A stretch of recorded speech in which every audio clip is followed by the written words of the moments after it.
Thank you very much. You've had the warning, yeah? Where's your partner? What's that? If I wanted an ass to make a noise, I'd fart, okay? Twat. Right, okay. A bloke... This is great now. I'm laughing. A bloke goes to the doctor's. He says, "Doctor, I really want to speak normal." The doctor said, "Oh dear." He said, "How long's it been like this?" He said, "It's been like it all my life." Oh, the doctor's... well, if it's all your life, he said, that means you're not ill. It's genetic. He said, "You've come all the way here." He said, "Get on the bed." He said, "Take all your clothes off. I'll give you an MOT."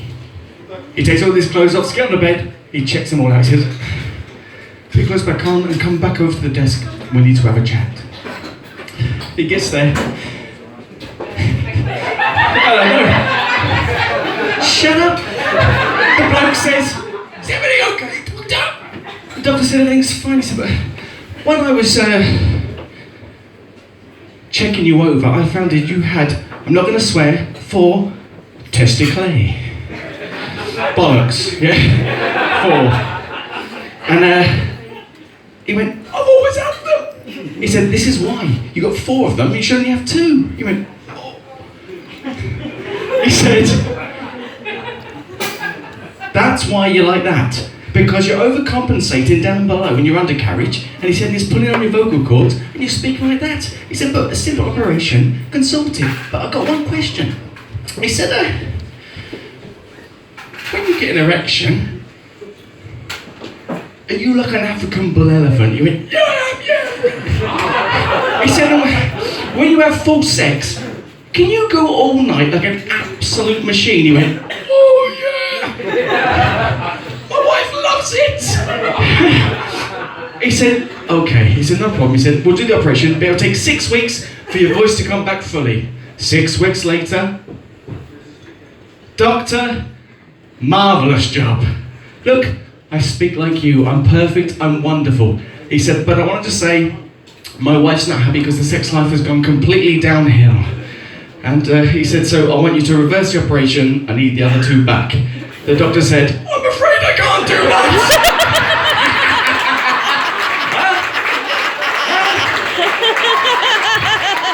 I did warn you.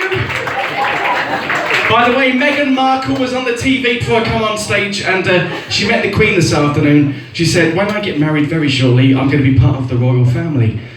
Is there a secret to being a really successful member of the royal family?" The Queen said, "Always wear your seatbelt and don't piss me off."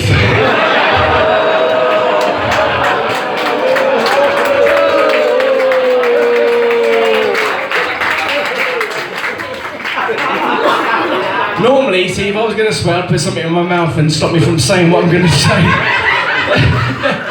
Right, I got a joke now. You're going to laugh your tits off. Oh, you've already heard this, haven't you? Right. It's amazing. Right. There's a boy doing his paper rounds, and he goes up, he knocks the door, and he says, "Hello." He says, "I'm here to collect your paper money." He said, "You owe £5. She said,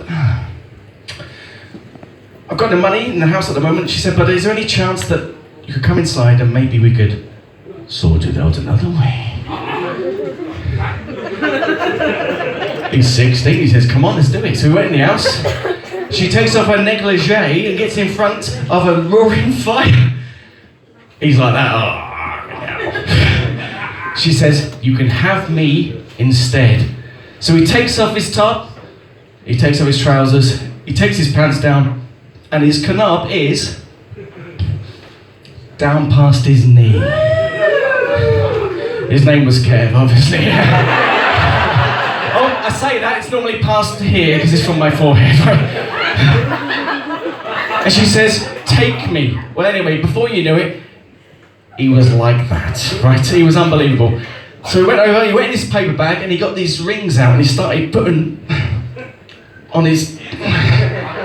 like that.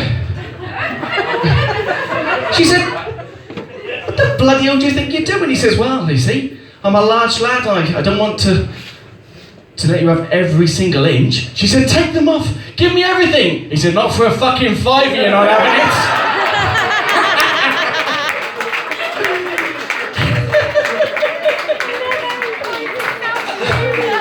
I did warn you. What's the difference between my broken watch and a lesbian?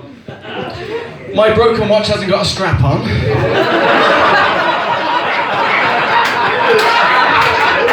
Are we gonna think? No? What do you call a drug dealer with a lisp? Methed up. Think about it, come on. If we're doing drug jokes, should we do it from the beginning? What? Oh. You went woo and your boobs bounced around, you blamed him. Oh, but you're on the family table, so I can't call you a slag yet. I'll come back to you in a minute, though. I'll come back to you in a minute. You were warned. Listen, what else do you expect for a fiver?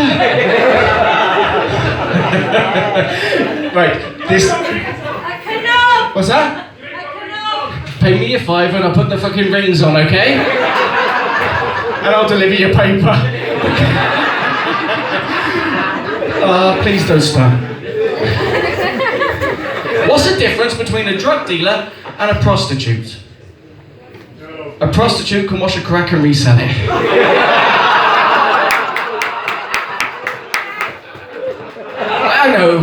I know.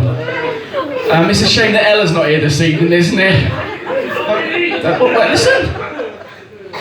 We're raising money for Ella, and this is, as long as we can have a laugh at what's going through with her, then we can do it. Right then, there's a naked bird, she's stunning, right? She's having a naked photo shoot on top of the Empire State Building.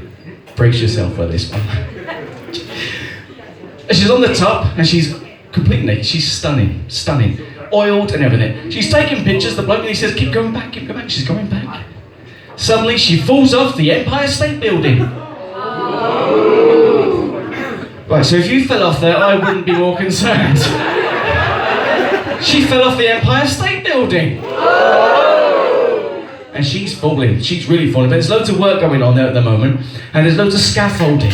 And the bloke there, he's on his break mind, he's having his coffee, and he's screaming, he's thinking, what the bloody hell's that? Fucking hell, he said. He calls, he said, bloody hell, love, you okay? She went, oh, you've saved my life. He said, I hope you're gonna pleasure me orally then. I should have said blowjob, but it's too crude, right? She said, you're disgusting. All men are the same. All men are the same. He went, I'm on my break. She continued falling. If she goes 200 foot down, a bloke's out with his sandwich. He is screaming. He said, what the?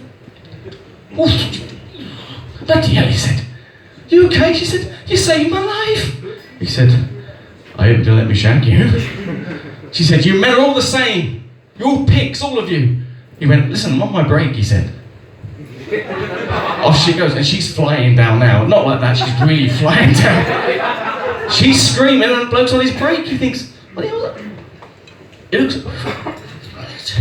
He said, you okay, love? She said, I'm gonna suck your dick. You can shag me. He went, slag.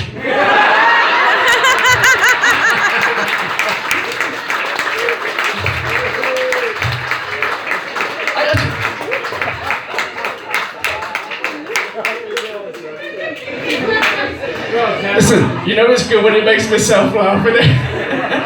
Oh, I've got some bad news though. There's a bad news, you probably saw it on the Argos website this evening. I don't want to bring the atmosphere down. There was a lesbian lady this afternoon, she'd done a charity liquor-thon. And, oh, it's bad news! You haven't got a heart, have you? No soul. And she was doing a charity liquor-thon. And sadly she died. She managed to lick 39 fannies in 20 minutes. I know it's bad, yeah, I was quite surprised as well. And but they've had an autopsy this evening, and apparently she died of a crack overdose. A crack overdose. And she said, what? I could stand here and explain to you, but I'm only meant to do 10 minutes, and I'm already 25 minutes into that, okay? I've got my list of jokes here, just in case I've done it. There's a lady, she's been on the game for years. She's knocking on. She's probably here, actually. She's knocking on. She's been on the game for years, and down below, you know, she's got a fanny like a drop trifle. It's bad. Yeah, it's bad.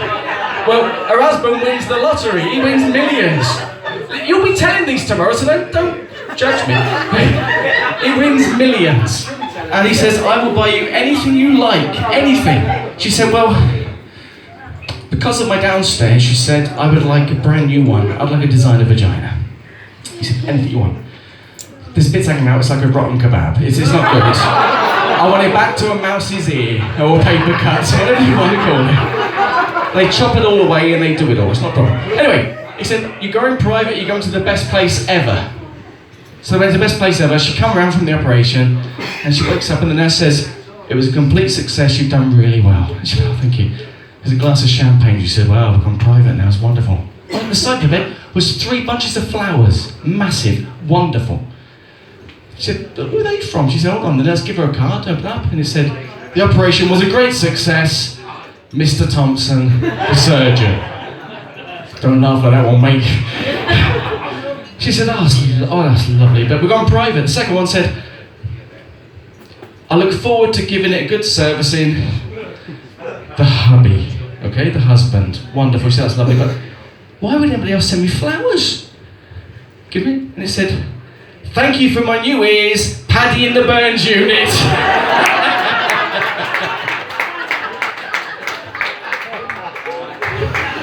What's 40 foot long and stinks of piss? A line dancing event at an old person's home.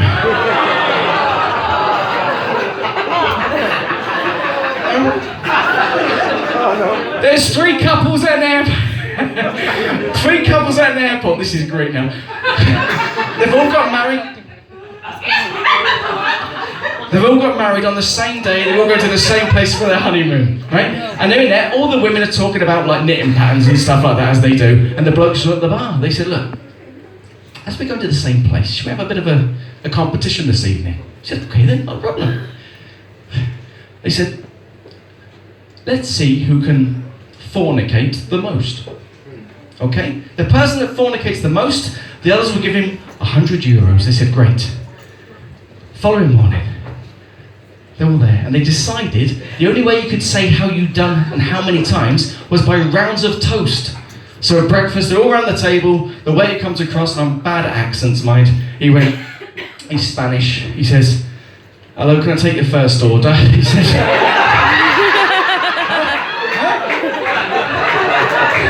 "I'm great at Dutch accents. Hello, would you like some breakfast?"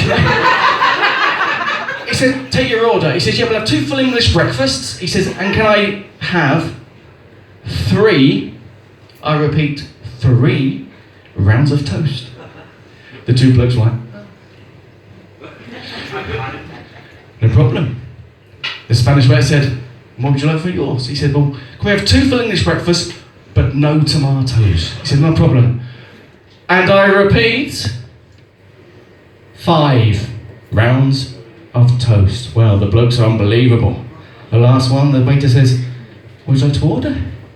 He says, 2 full English breakfasts and 7 rounds of toast. 5 white and 2 brown. I know. Don't you be shut down there. Now listen, if you think I'm crap at telling jokes, I'll give it up and I'll just arrange charity nights because I think I've done a bloody good job of this evening, let me tell you. Okay? Where's my next one? A bloke goes to a brothel. Have I done, how long have I done? Half an hour yet?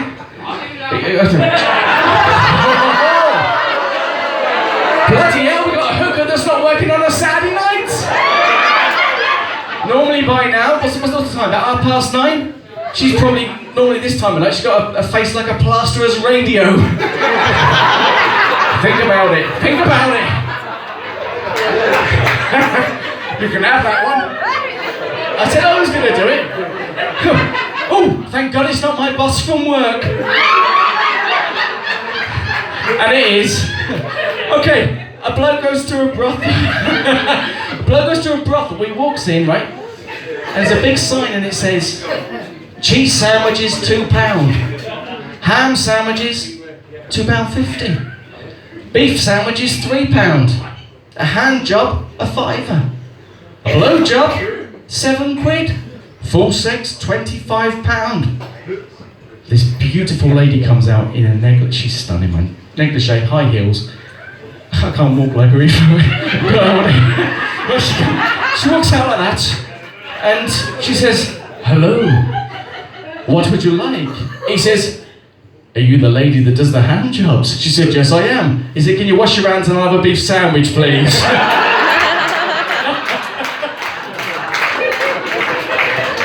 Oh, I've got to do this now.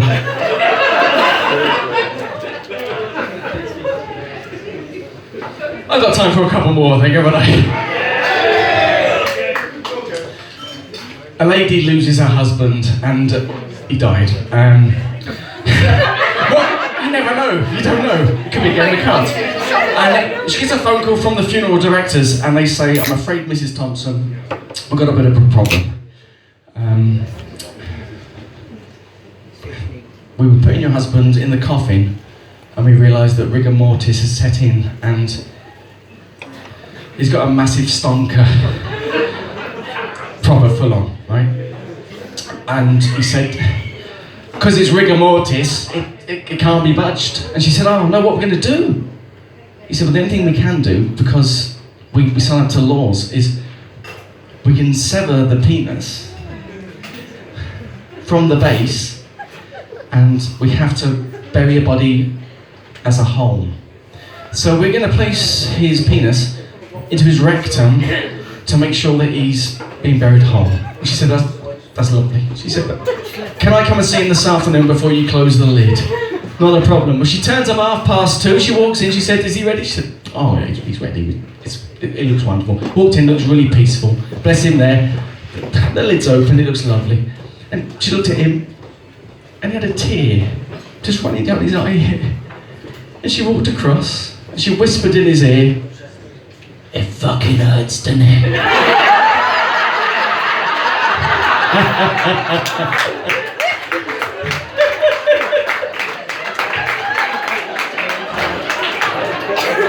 I know. By the way, my wife's come with me tonight, and this time last week, we was down in Gloucester. I entered her into a saggy tits competition. No, I did, and she absolutely wiped the floor with them. I'm not going to explain them to you. I'm going to leave with this next one. I could go on all night, but we've got more comedians, we've got Stammer, and we've got loads. Can I just say, please, it's really touched me to this evening that, well, not like that way, but I'm not one of them. And well, if you put money in the bucket for Ella, you can do what you like to me, it doesn't matter. What I'm saying is, this is the first time anything like this has happened in the club, and we've got a full room. Now we've got electricity, it's better.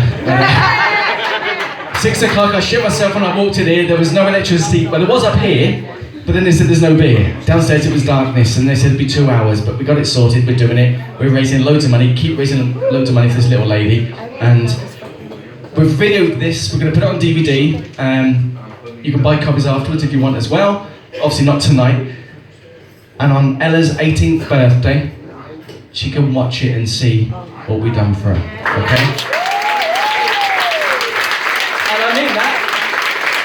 And the reason why I say that is because you can put up a singer, you can do anything to raise money, and we've done it. We're doing it, and this shows, and you'll be surprised how many people that was asked if they would come and perform, and you've had the 2 great ones, and I've come on and taken it down a little bit, but we've got some great acts here this evening, they're doing it for nothing, and travel from like this Birmingham, all over the place. And some people said they wouldn't do it. I'm not prepared to do 10 minutes for nothing. Well, I think we're all doing something for something very, very special, okay? And give yourselves a round of applause before I tell you something that's going to take you down even lower.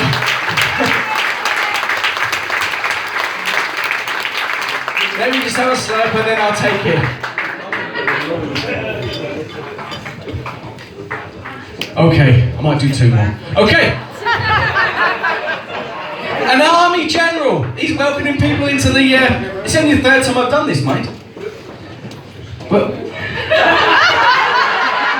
there they go, on their toes, off for a wee-wee, I suppose. But then again, I must admit they may be going for a.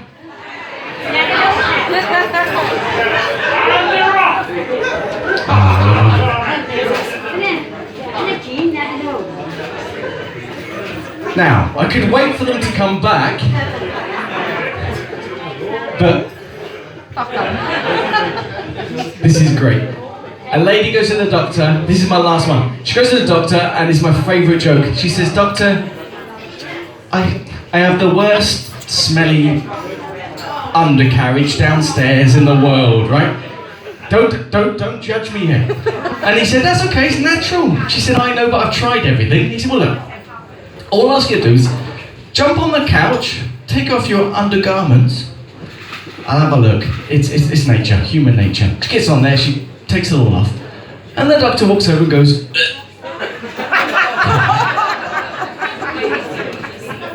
he said,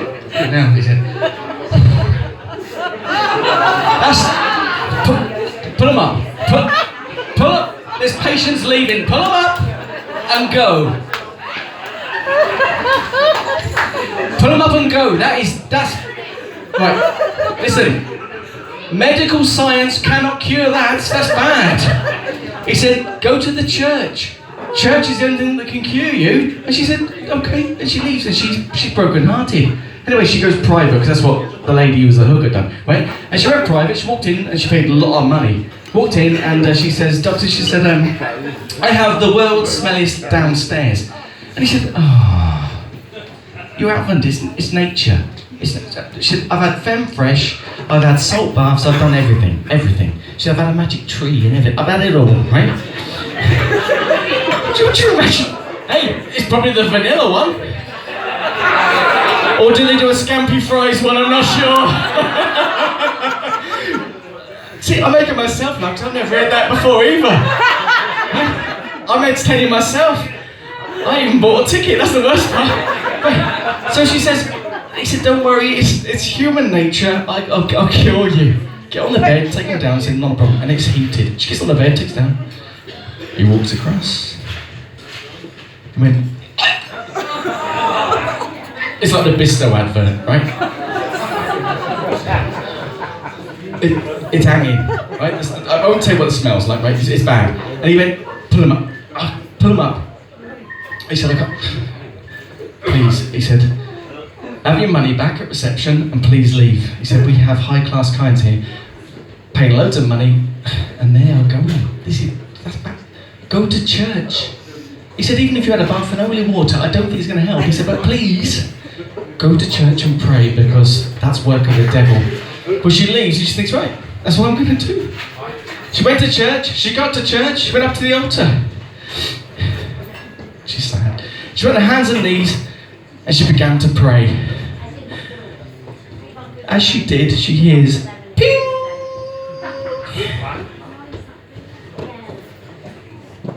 She looks around, there's no one there. No one. Down by her knees, there's a 6-inch rusty nail. Yeah, she looks up, and Jesus Christ is on the cross like this.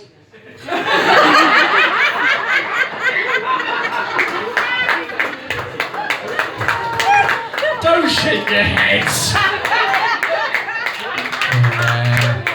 Right, last one, this is me done. The Army General, this is the last one. He says, "Welcoming new soldiers to the army." He says, "Next soldier." Bloke walks in, he says, "Hello." He said, "What's your name?" He said, "I'm McCoy." He said, "McCoy, what are you?" He says, "I'm a puff, sir." He said, "You, a what?" He said, "I'm a puff." He said, "What do you do?" He said, "I work in a candle factory." He said, "And they make the candles, they light them, and then they go, blow them out. And we know they work." He went, "Welcome to the army, McCoy." And McCoy went, "It's my last name." "Next, please." The next bloke walks in. He said, "What's your name?" He says, "I'm McCoy, sir." He said, "McCoy, what are you?" He said, "I'm a puff." He said, "Do you work in a candle factory?" He said, "No." He said, I work in a glass blowing factory. He said, they blow the glass and I go to stop it from cracking. So welcome to the army, McCoy. He went, thank you, sir, and walked off. The general says, next. And the next one walks in. He said, what's your name? He says, don't do it too good now. McCoy. He says, McCoy? He said, what are you? He says, I'm a puff. He said, do you work in a candle factory? He says, no. He said, do you work in a glass blowing factory? McCoy says, no. He says, well, what are you? He said, I'm the real fucking McCoy. Thank you for being a lovely audience. Keep drinking, enjoy your night. Thank you very much. Thank you. Ladies and gentlemen, our very own Kev Burke. We're going to have a small break now, and we're going to do the raffle draw.